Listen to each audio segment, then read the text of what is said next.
I'm going to circle back to the story of Ruth and Boaz because I just can't seem to get past it. I keep seeing more stuff in here that's worth taking a closer look at. And so we're going to have at least two more of these videos. This one is just going to pick up where we left off in the story. It's right after Ruth got the world's worst dating advice and went to Boaz, kind of presented herself to him. And the only reason that works out is that Boaz is such a stand-up dude. And that's pretty much where the story's going to keep going. It's how honorable Boaz is. Because he wants to do this. He wants to marry Ruth. And the way that that's going to work out is there's custom and there's laws for them in that. And so he goes and he actually told Ruth, like on the spot, I would love to, but there's another guy who's like first in line. And to understand that line that he's talking about, there was this law and custom in Israel. It was called a kinsman redeemer. Essentially, when something went sideways for you or your family, it was like the next of kin had both the right and responsibility in different aspects to kind of step into the story and help you out. And so we're going to see different pieces of that at play in this. Because one aspect of it is that back in the very beginning of the book of Ruth, when Elimelech took his family and moved away from Bethlehem, he evidently sold off his property. He had no intention of coming back. That property is then available for the kinsman redeemer. They can buy that. And like selling property was kind of a big deal. It didn't happen all the time in that society. And so for that property to be available was a special thing. And so it mattered who had like the first right to it. But then there was also the piece of it that if a man had a wife, but then he died without having any children, it was the next of kin, that kinsman redeemer, it was his responsibility to take that widow, marry her, have a child with her, who would then be considered legally the child of the dead husband. And it was so that that man's family didn't, like his family line doesn't just stop. His lineage doesn't end with him. It's creating children so that it carries on his legacy. And so there's both of those pieces going on in this. There's Elimelech's field and there's Ruth, who's the widow of the dead son. And Boaz wants Ruth. Nothing indicates that he really cares about the field one way or another.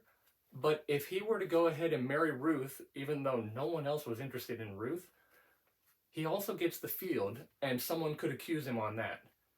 And honestly, they could accuse him about Ruth if they wanted to. And Boaz is not going to have anything that someone can make an accusation. He is honorable. He's honoring not just Ruth, but this other guy who's first in line. So he goes out the very next day, the morning after the whole weird date thing, he goes and finds that guy. And they sit down at the city gate with 10 witnesses, because that's how they did business. Don't get too hung up on that. Like, it's the same way we would get a couple lawyers and get together in a boardroom and sign paperwork or something. This is how they did business and official transactions. So he gets together, finds the guy, and says, hey, Elimelech's field is available. And the guy's like, cool, I'll take it.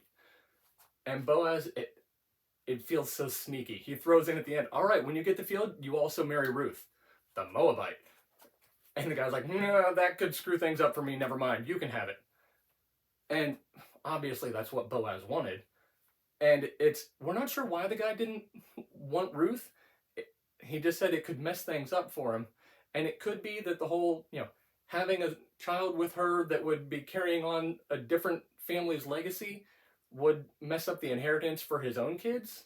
Or it could just be that his wife isn't going to want him taking another wife, certainly not a Moabite. Whatever the case, like, he passes off to Boaz. And so to make that official, he takes off his sandal, hands it to Boaz. Boaz holds the sandal up to the witnesses and says, all right, here you can see that I have purchased the field from Naomi and taken Ruth as my wife. And that looks so bizarre to us because those two women aren't even there.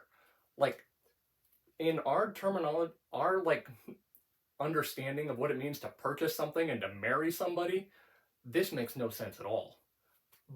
And that's where, don't let tradition get in the way of the message of the important understanding that the Bible is not here trying to teach us, oh, here's how you should do a transaction. And so a good Christian should always take off their shoe and hand it to somebody to make it official. Like, no, that's not the principle. That's not what matters. That's a cultural thing. But the principle is how Boaz was honoring both Ruth and the other guy, how he's staying above reproach, how he's conducting himself and conducting business and making everything above board.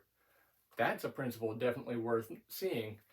And we can't let our traditions and just letting the details get in the way.